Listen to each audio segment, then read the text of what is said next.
Ini dalam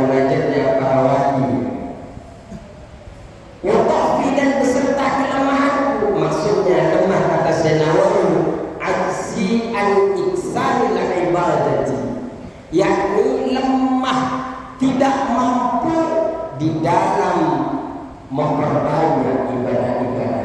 Walaupun sebenarnya saya tidak bisa memperbanyak ibadah, ya Allah, saya ini kurang kebaikan-kebaikannya, masih butuh kebaikannya, tapi saya suka untuk menghadiahkan kebaikan-kebaikan itu kepada Engkau.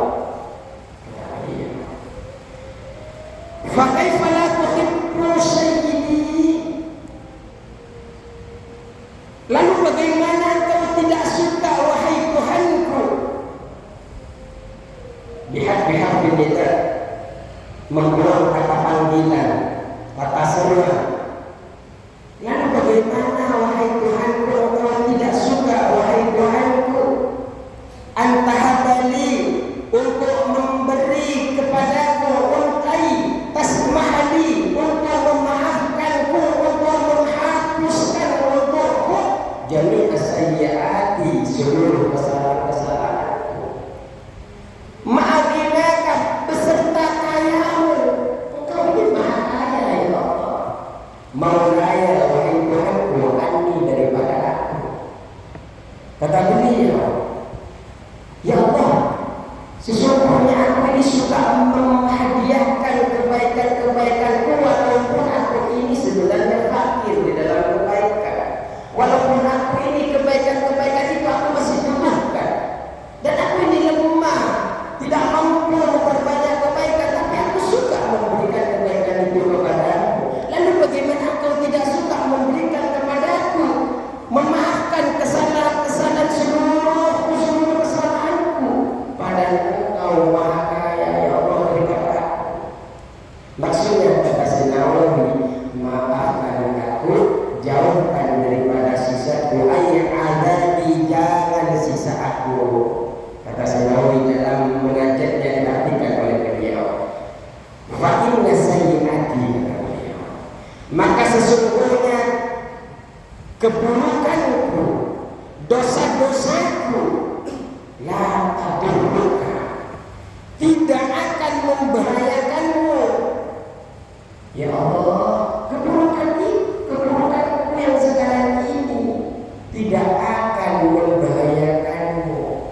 Wa hasanati, dan kebaikan-kebaikanku la tanfa'uka, tidak akan memberikan manfaat apapun kepadamu.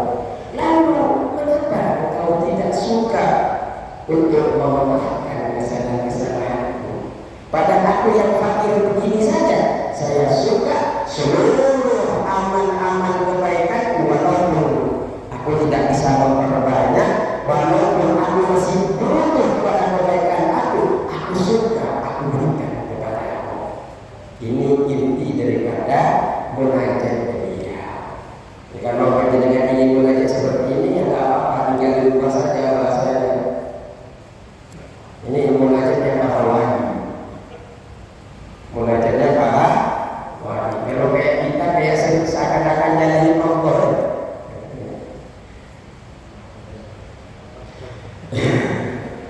Waqad ajazani ba'dul fudala, dan sungguh telah memberikan ijazah kepada sebagian para orang-orang utama, orang yang memiliki keutamaan.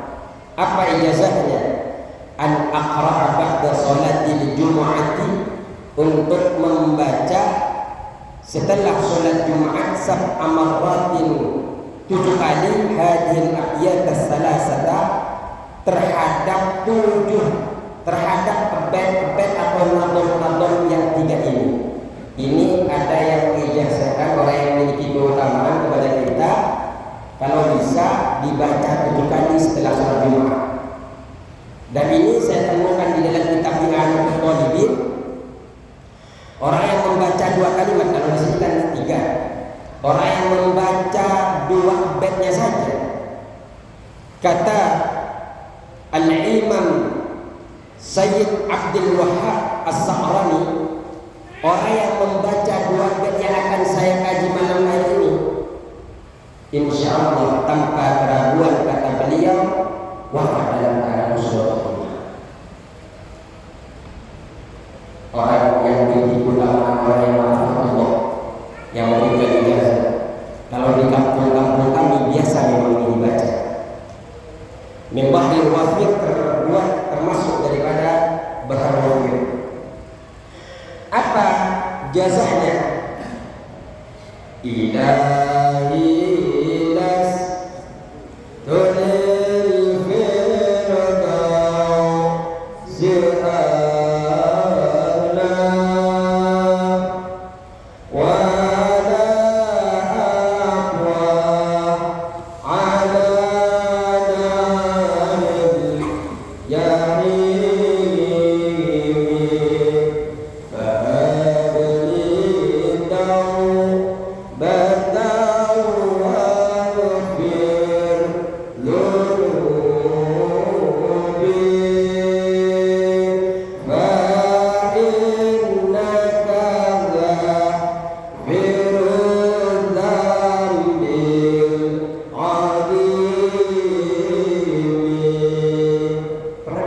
Itu rata-rata kalau masjidnya NU di kampung-kampung itu diamalkan.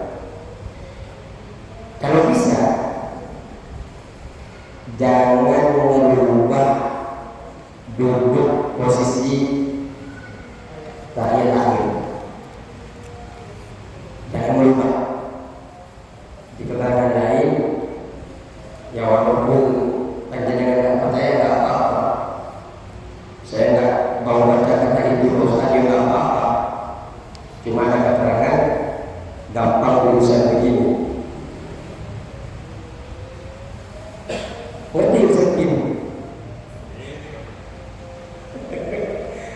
Jangan sampai merubah posisi dulu sampai ilah-ilah duduk lagi. Ya kalau dicari ilah-ilah bisa di hadisnya Nabi ya nggak ketemu. Karena yang ngasih ini adalah ahli fuqaha, orang-orang yang memiliki keutamaan, orang-orang yang ma'rifatullah, yang sudah dekat dengan Allah. Kita kenal yang membuat nazar ini kan Abu Nawas. Jangan buat nama ini ya memang enggak. Cuma ada yang mengijazahkan. Biasanya kalau sama kiai-kiai yang sedikit bisa begini-begini kain, ini diijazahkan. Biasanya disuruh baca mobil, tapi jadi kan nggak ada yang mobil itu tadi. Insyaallah kayak semua sini. Ayo kita bareng-bareng. Dua baiknya nggak apa-apa. Kalau memang bisa jadi dua baik berarti ikutin kitab I'anatul Talibin, salah daripada Fathul Mu'in. Ilahi ilas tulil firdausi a'la wa la aqwa ala nabiyyin jami'in.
lagi.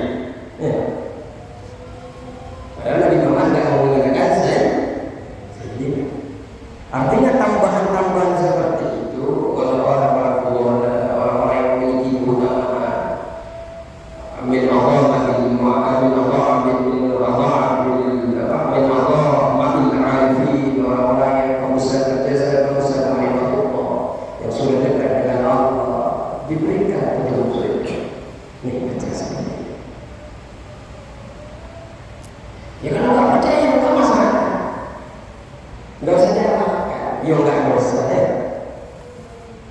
ya kalau dengan ngamalin kemudian memberikan kemudian betul-betul jangan percaya ke ini syirik gitu kan ya, tetap percaya kepada Allah Subhanahu. Terus bagaimana kok bisa lancar seumpamanya? Mungkin doa orang-orang yang orang-orang yang memiliki guna yang nyambung. Bacanya bismillah kita dengan bacanya para ulama yang mendawamkan bismillah di sana berbeda dalam mustajab. Kadang ada ulama yang memang betul-betul tirakahnya ibadahnya kepada Allah kuat. Ada orang sakit bismillahirrahmanirrahim ditiup ya semua. Kita sampai berusaha kita tambah parah. Bukan karena itu orangnya ataupun bukan karena masalah bismillahnya yang kurang mustajab, tapi kurang tirakah mendawamkan meriadahkan di dalam bacaan itu. Lanjut.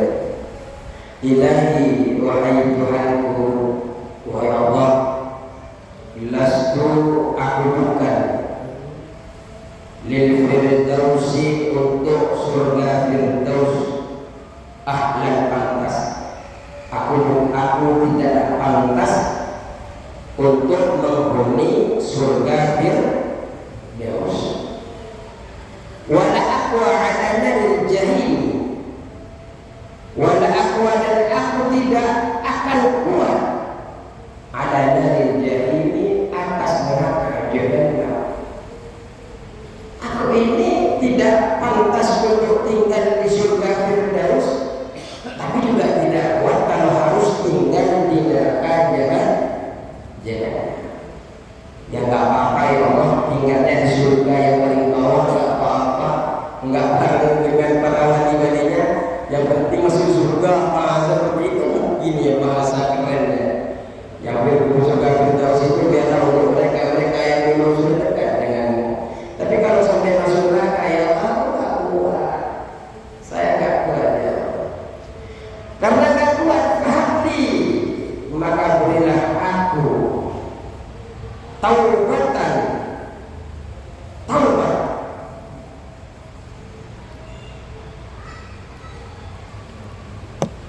Wafir dan ampuni aku, wafir dan ampunilah dunubi dosa-dosaku. Berilah aku hati taubat ya Allah, terima taubat saya, ampuni dosa saya. Fa innaka ghafirud dzambil 'azim. Karena sesungguhnya engkau ini ghafirud dzambi, Maha Pengampun dosa-dosa, Maha Pengampun dosa, Al-'Azim yang Maha Besar. Wa 'amilni dan perlakukanlah aku muamalatal karimi, perlakuan yang mulia.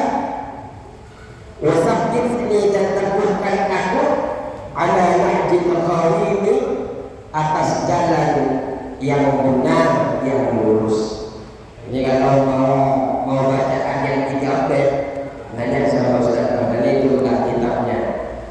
Wa amilni muamalatal karim wa sabbitni ala nahjil qawim. Baca juga, jangan lupa duduk tasawuf akhir. Sebenarnya juga bukan cuma setelah Jumat. Kalau kita baca yang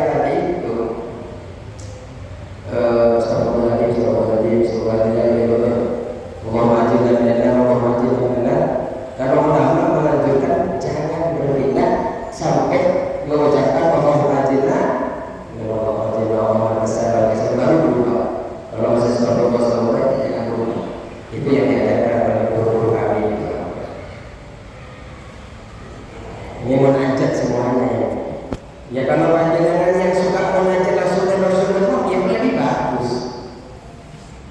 Lebih bagus. Cuma kan kalau kita di adat ketimuran biasanya sukanya nempel, hukum nempel.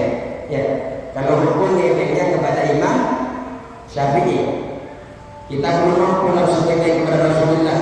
Sallu kama ra'aitumuni usalli. Ya kita nggak pernah lihat bagaimana sifat Rasulullah sholat. Ya, akhirnya ada takbir kepada Imam siapa? Kita takbir fikihnya Imam Syafi'i.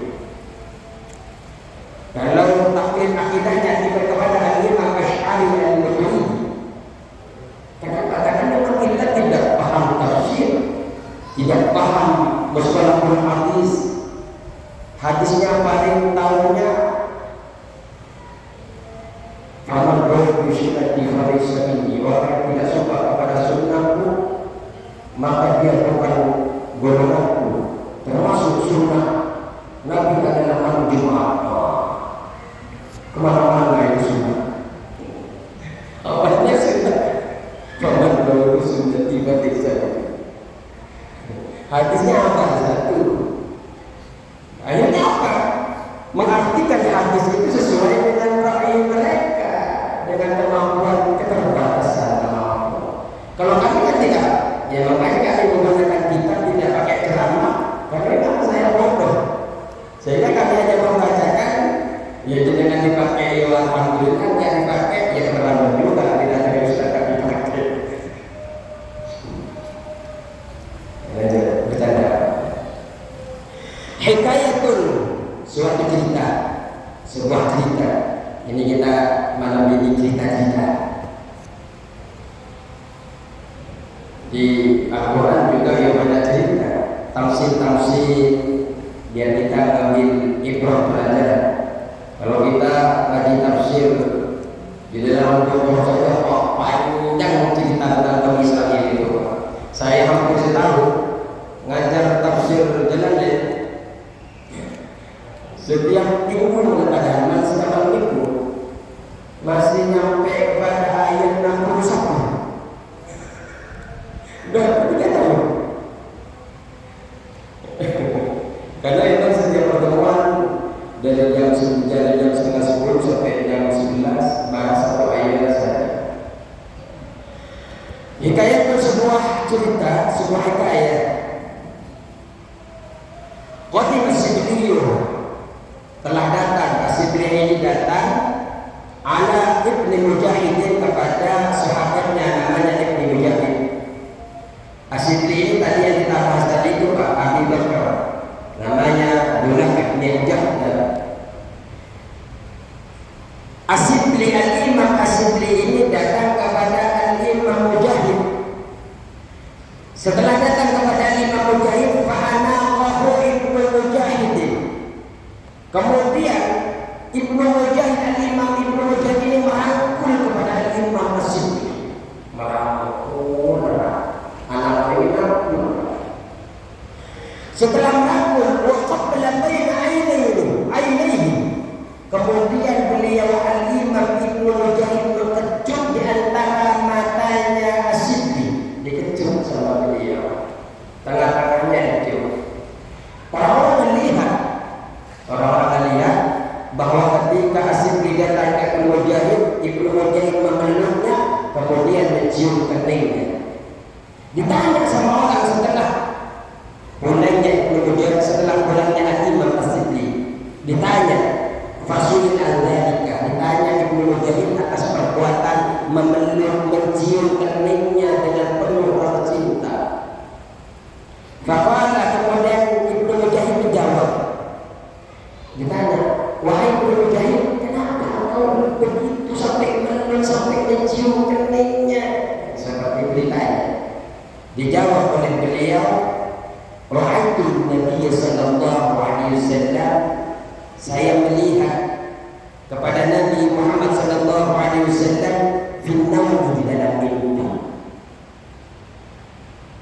Saya bermimpi Nabi Muhammad wa qad aqbala as-Sibli wa qad aqbala as-Sibli, sungguh telah menghadap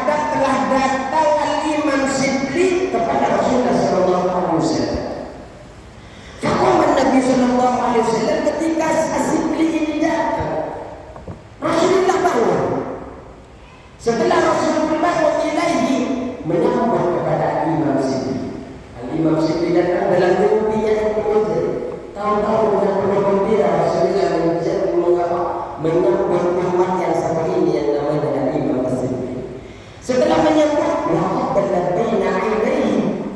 Kemudian Rasulullah mengecup di antara kedua kening, di antara kedua matanya, ya berarti di keningnya, asik dikecup.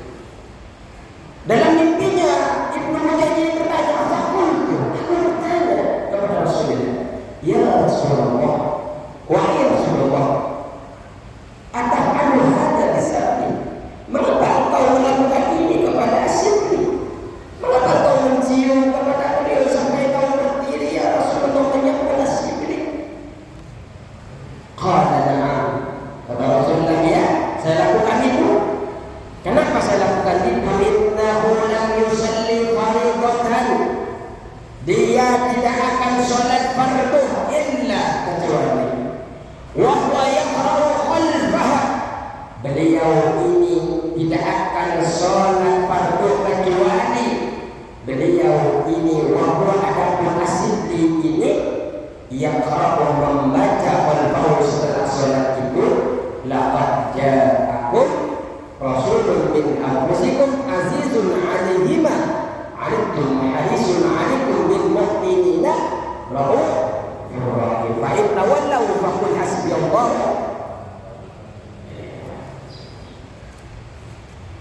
Jadi beliau ini tidak sholat kecuali setelah sholatnya itu membaca itu, Pak, bagi aku ini. Di dalam surat Taubah ayat 128. Ila akhir ayat ini sampai kepada dua ayat. Laqad ja'akum rasulun min anfusikum azizun 'alaihi ma 'anittum harisun 'alaikum bil mu'minina raufur rahim. Biasanya dibaca ketika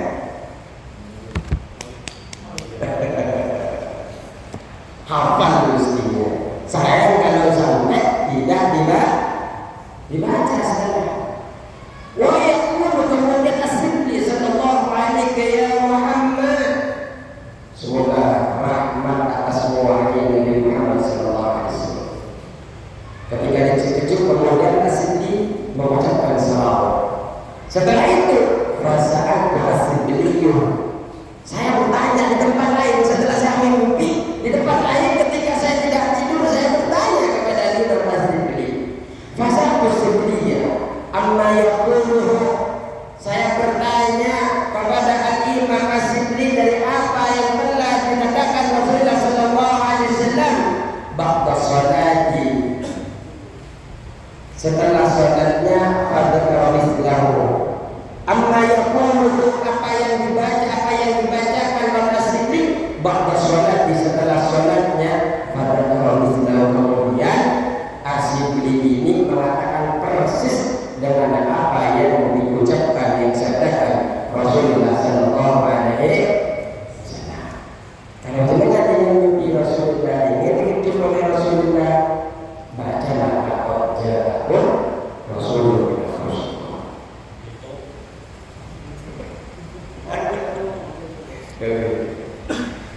Mimpi itu Pak, di dalam Ar-Ru'ya As-Salihah juz'un min sittati wa arba'in juz'an min an-nubuwah. Dulu itu mimpi yang baik, yang soleh itu adalah bagian dari 46 bagian kenabian. Jadi nabi-nabi sebelumnya itu memang boleh mimpi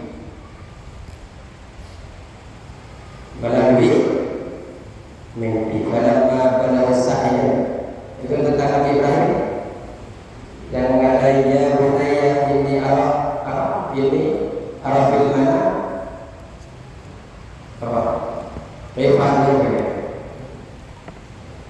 qala ya abati an-ma'luman satajiduni insya jawab dengan Ismail itu kan mimpi.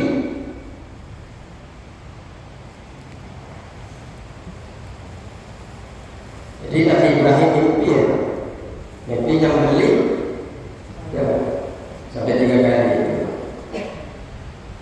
Falamma balagha syai'a qala ya bunayya, terus qala ya bunayya, beliau mengatakan ya bunayya wahai anakku, inni ara fil manam, sesungguhnya aku mimpi dalam mimpi, aku bermimpi, aku melihat dalam mimpi Allah bagaimana ini ada bahaya saya menyembelih kamu. Itu kan mimpi. Termasuk Nabi Muhammad sebelum datangnya wahyu, sebelum datangnya nubuwah, beliau ini selama 6 bulan datangkan mimpi terus. Lalu wahyu itu datang oleh Jibril.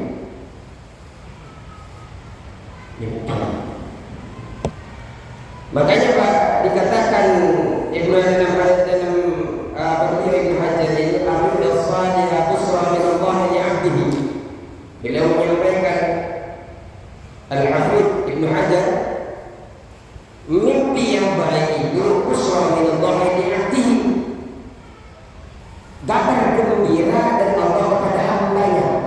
Ini kalau mimpinya mimpi baik, kabar gembira. Waqat taqa'ud tanbihan, tapi terkadang itu merupakan sebagai peringatan. Jadi kalau mimpi yang enggak enak, ya sedih, hati-hati. Takut itu adalah peringatan dari Allah Subhanahu wa ta'ala. Atau tahdzirun, atau ancam atau peringatan dini sebelum terjadinya sesuatu.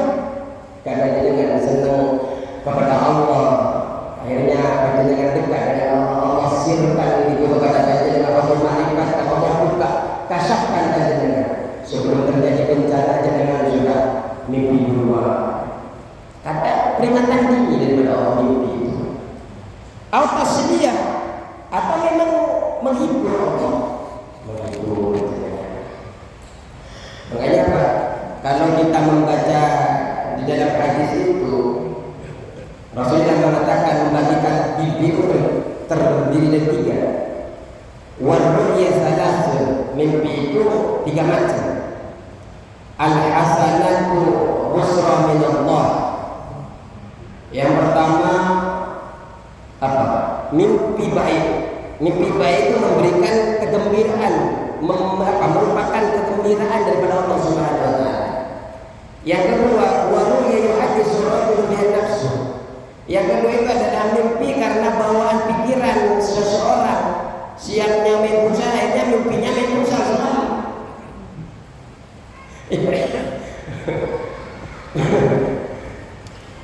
Siangnya ribut sama bosnya di kantor, akhirnya bawaan sadarnya masuk ke dalam mimpinya. Yang ketiga, waru'ya tahzirun minasyaitan. Ketiga adalah mimpi yang menyedihkan yang datang daripada syaitan. Kalau kita lihat kepada hadis ini, kemudian sama ulama ini ada di Bukhari Muslim ini. Kemudian mengklasifikasikan mimpi itu menjadi 3. Yang pertama, ar-ru'ya shalihah, mimpi yang baik. Yang kedua, al-hulm, mimpi buruk yang datang dari syaitan. Kalau mimpi Nabi itu tidak salah, benar aja dengan kalau mimpi Nabi itu betul ketemu Nabi. Kalau ngaku Nabi Muhammad berarti betul karena tidak ada setan itu yang bisa menyerupai Nabi Muhammad. Yang ketiga adalah hadisun nafsi, mimpi yang berasal dari bawah alam sadar dia. Harapan, pengalaman sehari-hari terbawa pada dalam mimpinya, itu disebut dengan hadisun nafsi. Dikatakan dalam hadis itu, dalam tadi yang kita lanjutkan hadis itu, faida ra'a ahadukum ru'yan yaqrabuna, apabila panjenengan di antara kalian itu melihat mimpi yang kurang enak, mimpi yang tidak panjenengan senangi, fala yuhaddits biha, kata Rasulullah, fala yuhaddits biha ahadan, tidak usah cerita siapapun kalau mimpinya tidak enak. Apa yang diajarkan Rasulullah? Waliyakun falyusalli, berdiri kemudian langsung melaksanakan sholat. Ya, kalau mimpinya baik-baik, sana nggak apa-apa. Kalau yang berpuluh-puluh, nggak usah cerita kok. Entah di tafsir yang bukan diamini oleh mereka bisa terjadi. Kalau mimpinya bahaya itu, kayaknya baca lagi meninggal. Walaupun sebenarnya meninggal itu ada urusan Allah, tapi setidaknya kita sudah mendoakan yang buruk kepada diri kita. Makanya mimpi bagi orang-orang soleh itu sekarang Allah memberikan betul-betul memberikan mengilhamkan yang mimpi itu kepada orang-orang waliullah, orang-orang soleh itu mereka ada mimpi. Beliau ini memang memiliki kasar, firasat. Makanya disuruh takutlah kepada orang-orang alim, kepada orang-orang itu bahayanya kan memiliki firasat. Jangan sampai membuat ulama sedih dan sebagainya. Takutlah sama firasat ulama dan sebagainya. Jadi semua ulama yang memang mengetahui ilmu kemudian mengamalkan ilmunya itu adalah. Kalau hanya bisa baca seperti saya tapi tidak pernah mengamali, ya, ulama kawin. Jadi siap untuk membaca apa jago. Yang baca komik itu cuma satu, beban ini. Kalau sampai nggak dibaca komik sini, insya Allah ya. Wal maqalatu tasi'atu wal 'isrun sudah Aisyah. Wal salah juga ini sedikit. Wal maqalatu tasi'atu wal 'isrun maqalah yang ke-9. Qala al-Asbili al-Imam Asbili ini berkata, "Idza aradta jika engkau ingin antas ta'nisa billah, tentram hati dengan Allah." Kalau dengan ini tentram hatinya, ayyuskuna qalbuka ma'allahi. Kalau ingin tentram hati panjenengan bersama Allah Subhanahu wa taala, wala yafurika, dan tidak ingin lari dengan apa lari daripada Allah. Kalau ingin Allah tetap di dalam hati, karena mestinya kalau Allah dalam hati itu panjenengan dalam keadaan susah ujian berat apapun tidak tentram, tidak akan sedih. Kenapa? Percaya kepada Allah, Allah dalam hati.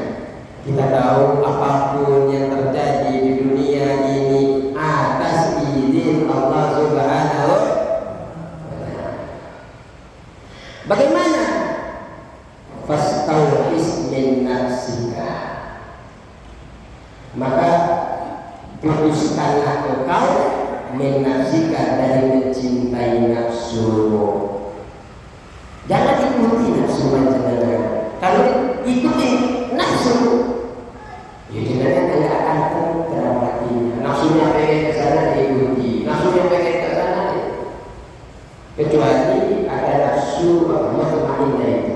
Nafsu mutmainnah ini selalu ngajak kepada kebaikan. Tapi rata-rata inna nafsa ammaratun bisu', rata-rata nafsu itu ngajak kepada keburukan. Apa yang dimaksud dengan fastauhis min nafsika, putuskan engkau mencintai nafsumu, mencintai dirimu. Fakta, maka putuskan engkau mawaddati nafsika, mencintai nafsumu. Ini kata Sayyid Nawawi menafsirkan dari perkataan Al-Imam As-Sibli. Suila As-Sibli pernah ditanya ba'da mautihi, setelah wafatnya Al-Imam As-Sibli. Ini bagi orang yang tidak percaya,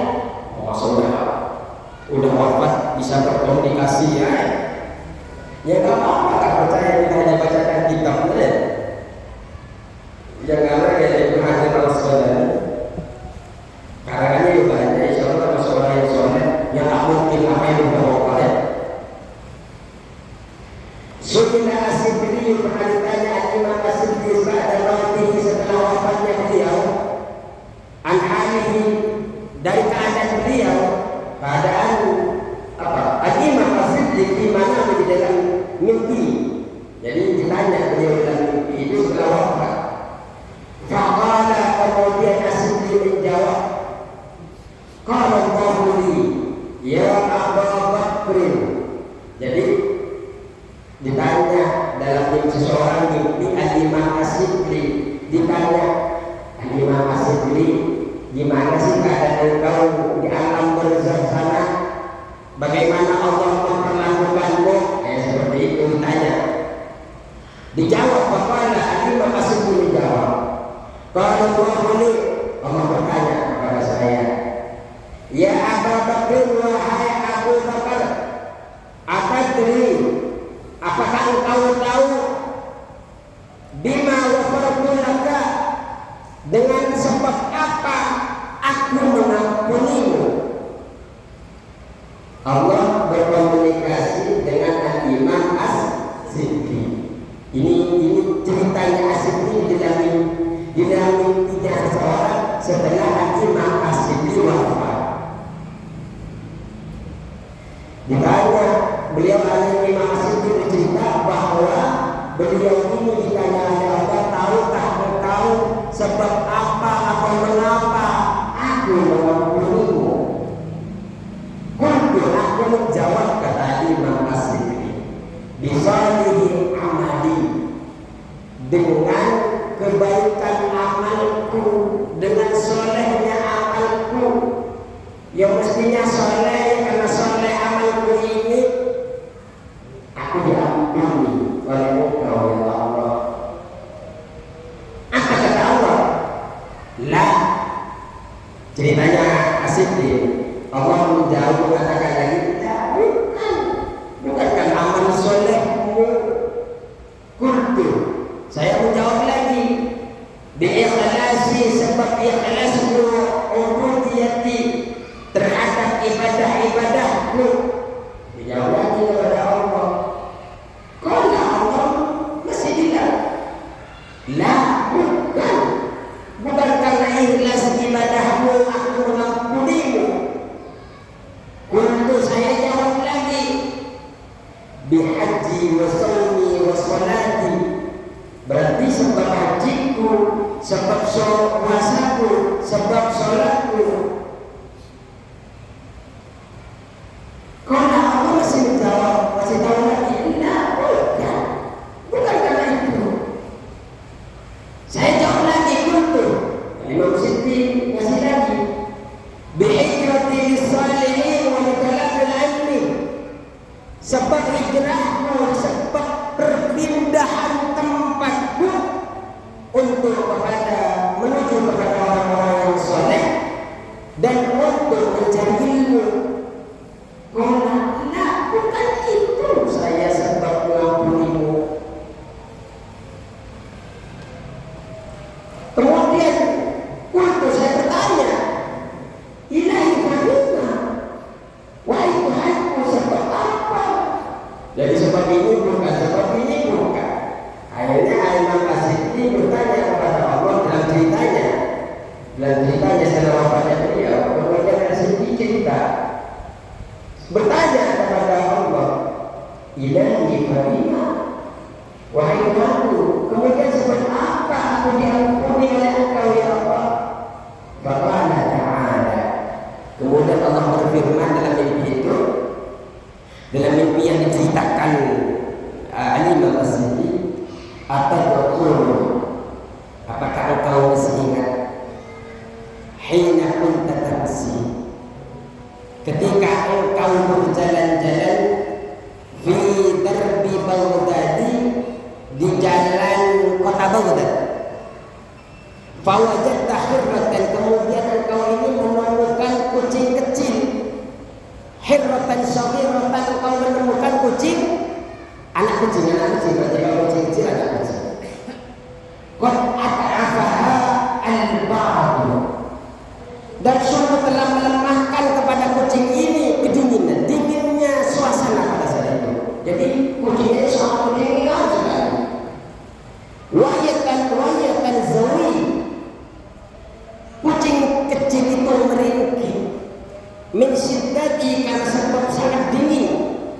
Fa'akhadtaha, kemudian engkau mengambil kucing itu, rahmatan lah, karena sayang sama kucing, karena kasihan sama kucing itu. Wa adkhaltaha, dan engkau memasukkan kepada kucing itu fi farwin, ke dalam kantong, kana mereka yang berada di sisimu, yang berada di atas kamu, maksudnya yang ada di dirimu. Wiqayatan, karena melindungilah kepada kucing itu. Engkau ambil itu kucing karena sangat kedinginan dan meringkih, engkau ambil karena kasihan, engkau taruh di kantong yang ada di dirimu karena engkau ingin melindunginya. Fakulun iya na'am, iya saya masih ingat ya Allah. Faqala ta'ala, Allah berfirman, bi rahmatika lidhikal hirati rahmatuka. Sebab kasihanmu kepada kucing itu, maka rahmatmu aku berikan kepada. Makanya Pak, kita tidak tahu rahmatnya Allah. Makanya kita masuk surga itu bukan karena amal, ya, karena rahmatnya Allah Subhanahu wa ta'ala. Tapi untuk mendatangkan rahmat itu mestinya kita memperbanyak amal. Agar cinta Allah datang itu berarti kan umatnya harus berbuat baik terus kepada Allah. Ya, jangan sama orang tuanya saja Pak. Ya kalau mereka yang biasanya dikasih 10.000 dulu, ya bisa turun ke 1.000. Atau anak jenengan lah, nggak didengar, nggak dengar jenengan mamanya.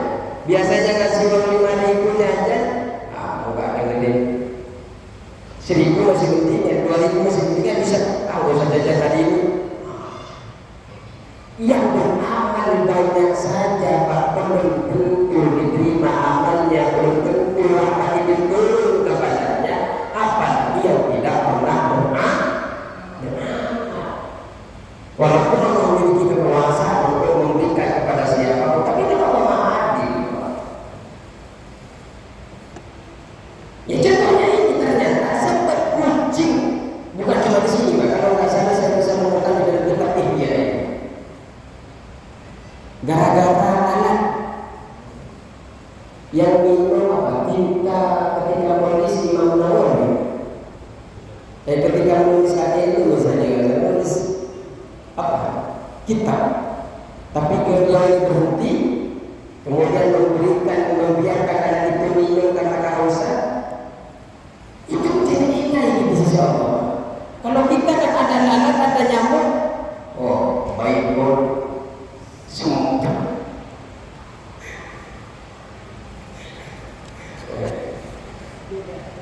Beda pamong. Karena kita sudah nanggung tinggal satu sebenarnya, tapi kita pertemuan berikutnya karena nanti kita